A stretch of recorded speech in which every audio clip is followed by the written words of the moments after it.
Muita gente tem um conhecimento disso. Óbvio que o Cruzeiro precisa de ser um clube vendedor também. Por isso também a sua categoria de base, para gerar frutos para o time principal e para que esses jogadores se destaquem ou tenham a sua utilização no time principal, possam gerar vendas no futuro. Ponto. Então se sabe. A minha questão de time é, esse jogador talvez pudesse ser negociado também na janela do meio do ano, não? Já que vai ficar aqui até agosto, eu não creio que o mercado europeu iria se fechar para o Cauã Prats neste momento. Daí que eu acho importante as pessoas no Cruzeiro apenas falarem, né? Para ressaltar, 12 milhões é um valor muito elevado para um jogador que jogou tão pouco, apesar de que eu também não acho que o Cauã Prats seja apenas um reserva de 17 anos com muito potencial. Não, eu acho, ele pode flopar, mas eu acho que ele tem tudo para ser um jogador de nível de seleção brasileira.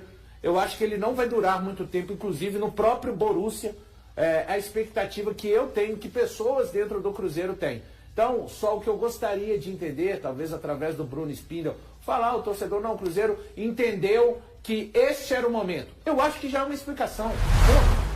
E é claro que eu sei das questões, repetindo mais uma vez, né? O Cruzeiro precisa de vender jogadores, o Cruzeiro precisa de fazer caixa também.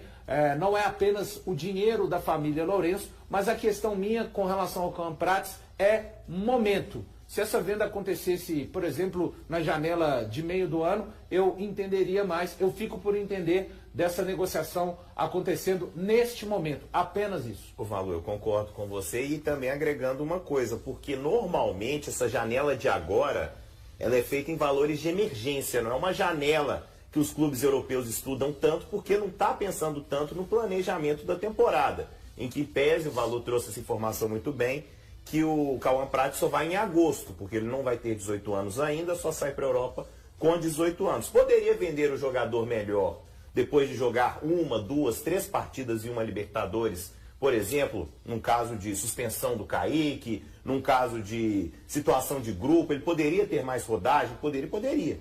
Mas se é um desejo do jogador, o plano de carreira dele passa, por exemplo, vou para o Borussia Dortmund, que é um clube muito observado por outros clubes europeus. Porque o Borussia é vitrine.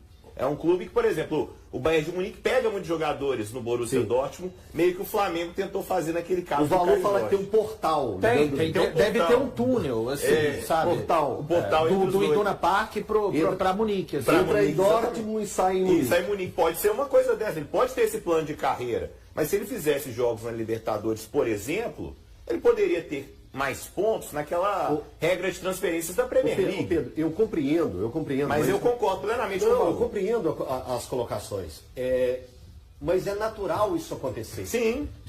Os clubes europeus estão cada vez olhando mais para esses jovens aqui no continente sul-americano, fazendo um contrato já nesse período da janela atual que estamos, que é uma janela não tão funcional para eles lá na Europa, que a melhor é realmente a do meio do ano, mas eles já fazem essa negociação agora para ter a garantia e ter o início de temporada com esses atletas fazendo uma boa pré-temporada lá de adaptação. Então eu acho que está tudo entrando num plano natural do que os clubes do futebol europeu vem fazendo em outras janelas. Concordo Outros jogadores passaram por isso. O Hendrick passou por isso. O Vinícius passou por isso. O Estevão passou por isso. O Vitor Roque passou por isso. Uma coisa que poderia fazer, é que esses jogadores, eles tiveram metas. Tiveram metas aqui no Brasil. Alguns tiveram metas a serem cumpridas. Sim. Por exemplo, se o Cauã Prats... seleção. Se ele ganha titularidade no Cruzeiro nesse meio tempo, poderia negociar essa situação de metas. Mas também. Os 12 milhões, a informação até trazida pelo Samuel Venâncio, é que já tem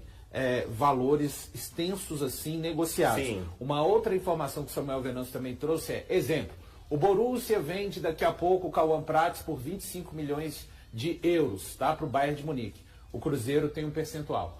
Se vender por 30, é outro percentual. Ele, Samuel Venâncio, ainda não havia conseguido até a noite de ontem chegar em que percentual seria isso, mas também tem esse tipo de situação. Só um detalhe, eu acho que vai acontecer com o Cauã Prats o que aconteceu com o Cruzeiro com relação ao Neiser Villarreal. O Cruzeiro contratou o Neiser. Eu não estou comparando um jogador com outro, tá, pessoal? Estamos falando de jovens com potencial. Ponto. Essa é a prateleira. Antes do Neiser chegar ao Cruzeiro, ele já estava mais valorizado do que quando o Cruzeiro o contratou. E, inclusive, se o Cruzeiro quisesse vendê-lo e já conseguir um valor 4 vezes maior do que o que ele pagou, ele já teria conseguido. Eu acho que o Cauã Prats vai chegar mais valorizado ao Borussia, porque ele vai rodar, ele não vai ficar aqui na Toca da Raposa 2 sem jogar. Ele vai rodar no Mineiro, no Campeonato Brasileiro, fatalmente na Libertadores, como disse o Pedro. Então, ele vai chegar mais valorizado já do que o valor Mas que é o por Borussia isso, Valor, que eu contratou. falei que eu colocaria cláusulas, por exemplo, se ele ganha titularidade na Libertadores, cláusulas para receber já agora, antes, Entendi. por ele ter desempenho agora no Cruzeiro. Tem um ponto que eu não sei, eu vou até tentar descobrir isso lá no Cruzeiro, que é o seguinte: por que o Cruzeiro fecha agora, assina agora e entrega por causa da questão da idade? Né? Mas aí o Pedro disse assim, por que não segura e vende na janela do meio do ano? Eu imagino que tem a questão da garantia de ser um valor consideravelmente alto para um lateral que nem titular é. Sim. Mas eu gostaria de saber o seguinte: se você bater o martelo agora com o clube, comprador, e nesse período ele se machucar, a venda continua de pé, né? Ele só não pode sair machucado. Sim. Eu tenho essa dúvida. Continua, a venda continua A de venda pé. continua de pé. Aí você aqui trata, a não ser que o clube lá diga, não, manda machucado que eu trato Já aqui. teve caso disso, HG. Pois é. Porque eu tô perguntando isso por quê? A questão do Paulinho. O Paulinho, quando foi contratado, ele já estava machucado. Cássio entrou em campo no clássico contra o Atlético Mineiro, carregando mais do que a responsabilidade de defender o Cruzeiro. O goleiro atuou mesmo com uma grave lesão no dedo médio da mão esquerda, sofrida durante a partida contra o Democrata. Em uma defesa, sentiu dores intensas e acabou substituído no intervalo. Exames confirmaram o pior: rompimento do tendão e de todos os ligamentos do dedo. Apesar do diagnóstico e de um processo de recuperação, estimado entre 3 semanas e 1 mês, Cássio decidiu seguir jogando. Com os dedos imobilizados, sem força para dobrar a mão e convivendo com a dor, ele explicou que a adaptação foi essencial. O departamento médico montou uma programação especial, com uso de tala e treinos controlados, além de uma luva ajustada especialmente para proteger a lesão.